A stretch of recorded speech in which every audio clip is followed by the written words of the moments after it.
Hello जी, कैसे हैं आप लोग। उम्मीद करती हूँ बहुत ज़्यादा अच्छे होंगे। नए दिन नए व्लॉग के साथ आप सभी का हार्दिक स्वागत है। बहुत दिनों के बाद स्वागत है। करीब 4 महीने के बाद मैं आप लोगों को अपनी चैनल में फिर से स्वागत कर रही हूँ। 4 महीने पहले मैंने ये चैनल खोली थी। सोचा था कि बहुत कुछ करूँगी चैनल में, अपनी जो सिंपल सी लाइफ है वो आप लोगों के साथ शेयर करूँगी, लेकिन फिर बीच में बहुत कुछ हो गया मेरी ज़िंदगी में। इसी वजह से ना मैं कोई भी वीडियो नहीं बना पा रही थी।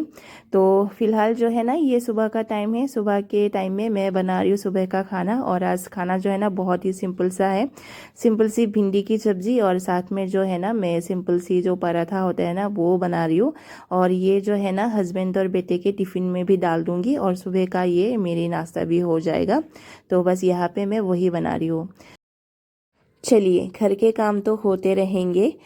तो यहाँ पे मैं आप लोगों को बताना चाहती हूँ कि इतने दिनों में मैंने कोई भी व्लॉग क्यों नहीं डाली है। हालांकि मेरी कोई सब्सक्राइबर भी नहीं है, कुछ भी नहीं है, क्योंकि अभी तक मैंने किसी को बताया नहीं है कि मैंने कोई यूट्यूब चैनल खोला है। बाद में अगर मैं कुछ बन जाऊँगी तभी बताऊँगी, या फिर सबको पता चल जाएगा। लेकिन कभी ना कभी ये वीडियो तो ज़रूर देखेंगे ना, तब पता चलेगा कि मैंने 4 महीने वीडियो नहीं डाली थी। चैनल खोलने के बाद क्यों नहीं डाली थी उसका कारण भी पता चल जाएगा, तो इसलिए ही मैं बता रही हूँ। जब मैंने ये चैनल खोली थी ना, मैं बहुत ज़्यादा खुश थी, और खुश होने का कारण भी था क्योंकि मैं 1.5 महीने की प्रेग्नेंट थी। बहुत ज़्यादा खुश थी सुन के, क्योंकि मेरे पीरियड्स नहीं आ रहे थे। 1.5 से 5 दिन चले गए, कभी कभार हो जाते हैं। तो मुझे लगा कि शायद कुछ प्रॉब्लम हुआ होगा, क्योंकि मेरी थायराइड भी बढ़ गई थी। साथ में ना मुझे और भी कुछ प्रॉब्लम हो रहा था हेल्थ की। तो मुझे लगा कि शायद थायराइड की वजह से ना मेरे पीरियड्स नहीं आ रही है। तो मैं बस वही सोच के बैठी हुई थी। फिर डॉक्टर के पास गई मैं। शायद 6 दिन, हाँ जिस दिन पीरियड्स मतलब मेरे 4 दिन पहले होते हैं, लेकिन डेट से जब 6 दिन ज़्यादा हो गए तब मैं डॉक्टर के पास चली गई कि मेरी पीरियड्स नहीं आ रही है, शायद थायराइड की वजह से मुझे कुछ प्रॉब्लम हुआ होगा। तो बस वही चेकअप करने के लिए डॉक्टर के पास चली गई। जब डॉक्टर ने चेक किया तभी मुझे पता चला कि मैं 1.5 महीने की प्रेग्नेंट हूँ, और मुझे पता भी नहीं चला। बहुत ज़्यादा खुश हो गई सुन के कि चलो फाइनली हमारी गुड न्यूज़ आ गई है। क्योंकि काफ़ी दिनों से हम लोग कोशिश भी कर रहे थे सेकेंड बेबी के लिए। मेरा एक बेटा है, पहला जो बच्चा है वो मेरा एक बेटा है, 6 साल का है। अभी 7 साल हो गया है उसका। जुलाई 23 को उसका 7 साल कंप्लीट हो चुका है। तो हम लोग ट्राई भी कर रहे थे सेकेंड बेबी के लिए। जब डॉक्टर ने ऐसे कहा ना तो बहुत ज़्यादा खुश हो गए कि चलो मतलब बिना सोचे ही हम लोगों को एक बहुत बड़ी गुड न्यूज़ मिल गई। बहुत ज़्यादा खुश थी। 2 जून को हमें पता चला कि हम प्रेग्नेंट हैं, मतलब मैं प्रेग्नेंट हूँ। और फिर 8 जून को क्या हुआ, 8 जून को ना सुबह ही घर से फ़ोन आ गया। सुबह के करीब 4:30 बजे ही फ़ोन आ गया घर से कि हमारी जो ससुर जी है, मेरी जो ससुर जी है और मेरे हस्बैंड का जो पापा जी है वो नहीं रहे। उनका वो हो गया, निधन हो गया। एकदम से ना हम लोग शॉक्ड हो गए कि सुबह सुबह ये कैसी न्यूज़ आएगी, वो भी सुबह के 4:30 बजे ऐसे न्यूज़ आ गई ना घर से। हम लोग बहुत ज़्यादा शॉक हो गए, डर गए हम लोग कि ये कैसे क्या हुआ। क्योंकि रात को ही तो हम लोगों ने बात की थी सबसे। रात को तो सब कुछ सही था, लेकिन सुबह मतलब पापा जी जो है ना रात को सो गए थे खाना पीना खा के। फिर सुबह जब मेरी सासू माँ है ना, मम्मी उनको बुला रहे थे तो वो नहीं उठ रहे थे। तो पास में जाके देखा तो मतलब वो डेथ हो गया है। तो बस फ़ोन आ गया घर से कि ऐसे ऐसे हो गया है घर में, तुम लोग अभी तुरंत निकलो वहाँ से। क्योंकि हम लोग बेंगलोर में रहते हैं और हम लोगों का घर जो है ना वो आसाम में है। तो फ़ोन आ गया कि जैसे भी हो सके फ़्लाइट का टिकट करके तुम लोग आ जाओ। तो फिर हम लोगों ने फ़्लाइट देखा। मतलब इन्होंने क्या, इनका जो फ्रेंड है कि बोला होगा, उन्होंने ही फ़्लाइट का टिकट वगैरह देख लिया, बुक भी कर लिया। लेकिन सिर्फ हस्बैंड का ही किया, मेरे नहीं किया। क्योंकि हस्बैंड ने कहा कि तुम अभी 1.5 महीने की प्रेग्नेंट हो, ऐसे जर्नी करना थोड़ा सा ना रिस्की हो सकता है। तुम इसलिए 2 दिन के बाद आना, आराम से थोड़ा सा मतलब आराम से ही एकदम धीरे से आना।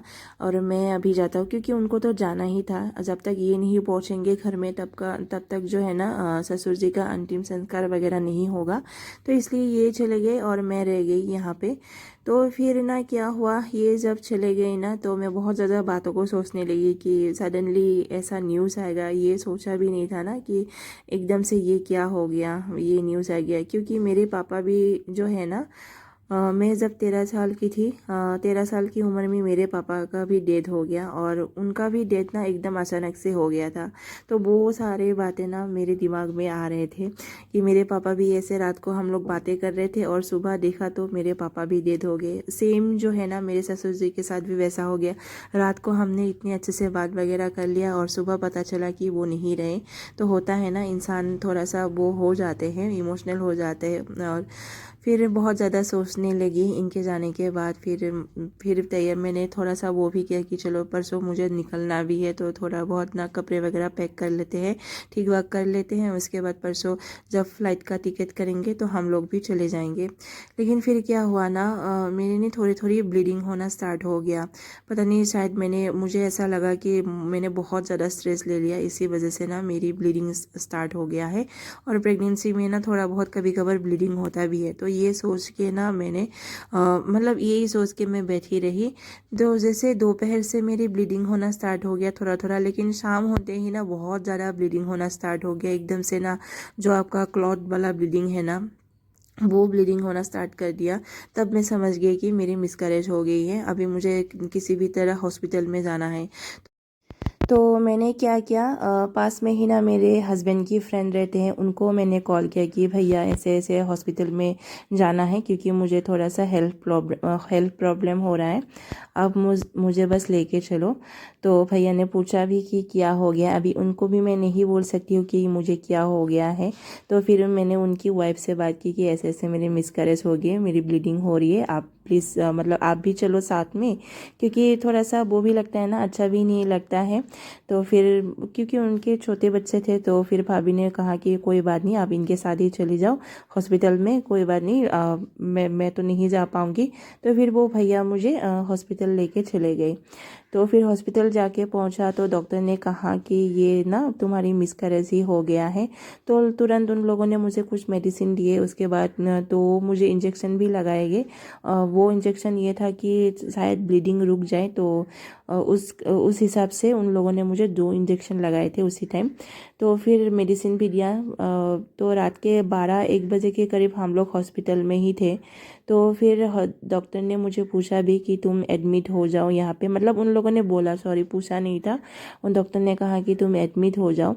लेकिन क्योंकि मेरे साथ मैं अपने बेटे को भी लेके गई थी, क्योंकि कहाँ मैं उसको छोड़ के जाऊँगी। सुबह हस्बैंड ऐसे चले गए घर से, फिर वो और मैं ही तो थी घर पे, और मेरे साथ भी ऐसे हो गया।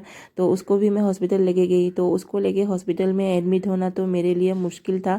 तो मैंने डॉक्टर से कहा आज सुबह ही हम लोगों की फादर इन लॉ की डेथ हो गया है, तो मेरे हस्बैंड घर गए हैं और मैं अपने बेटे के साथ हूँ, तो इसके साथ मैं हॉस्पिटल में एडमिट रहूँगी, कैसे रहूँगी? अगर मैं एडमिट हो गई तो मेरे बेटे को कौन देखेगा?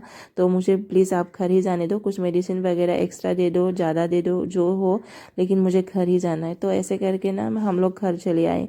तब तक मैंने हस्बैंड को बताया नहीं, क्योंकि हस्बैंड भी वहाँ घर जाके उनका भी माइंड वही हुआ है, क्योंकि सोच सकते हो कि कैसा होगा उस दिन का सिचुएशन। जो 8 जून का जो दिन है ना, हम लोगों के लिए बहुत ज़्यादा ख़राब दिन रह गया। मतलब 8 जून जो है ना, मैं कभी नहीं भूलूंगी ज़िंदगी में, क्योंकि दो मतलब ये हो गया हमारे जीवन में। तो फिर बस वही मिसकैरेज हो गया। फिर रात के 12-1 बजे जो है ना, हम लोग हॉस्पिटल से घर आ गई। फिर मैं ससुराल जा ही नहीं पाई। फिर नेक्स्ट डे मेरे हस्बैंड ने कॉल किया, मैंने कहा उनको कि ऐसे ऐसे हो गया, रात भर मैं हॉस्पिटल में ही थी, ऐसे मेरी ब्लीडिंग हो गया, मिसकैरेज हो गया। तो डॉक्टर ने आज बुलाया है मुझे वो क्लीन करने के लिए, क्योंकि मिसकैरेज तो हो ही गया था, और जो मेडिसिन दिया था, इंजेक्शन लगे, उसके बावजूद भी ना मेरी ब्लीडिंग नहीं रुकी थी। तो डॉक्टर ने कहा था अगर ब्लीडिंग नहीं रुकता है तो ये क्लीन ही करना पड़ेगा, वॉश करना पड़ेगा। तो फिर मैंने हस्बैंड को कहा ऐसे ऐसे डॉक्टर ने कहा, आज फिर से मुझे बुलाया है, लेकिन आज मैं नहीं जाऊंगी, मैं कल जाऊंगी, क्योंकि मेरी तबीयत इतनी ज़्यादा ख़राब हो गई, इतनी ब्लीडिंग हो रहा था, मैं उठ नहीं पा रही थी। मतलब अब मैं वो अभी शायद बता भी नहीं पाऊँगी कि उस दिन मेरी हालत कैसी हो रखी थी। तो फिर नेक्स्ट डे जो है ना, जो मेरे हस्बैंड के फ्रेंड हैं उनके साथ मैं फिर हॉस्पिटल गई। और जाने के बाद जो है ना, जो मेरी जो मिसकैरेज हुई थी वो सारा कुछ उन लोगों ने क्लीन कर दिया, डॉक्टर ने। तो मैं घर आ गई। तो मैं फुल रेस्ट में थी, मैं बेड में ही, मतलब 3 दिन के करीब तो मैं बेड में ही थी, मेरी उठने की ताकत भी नहीं थी।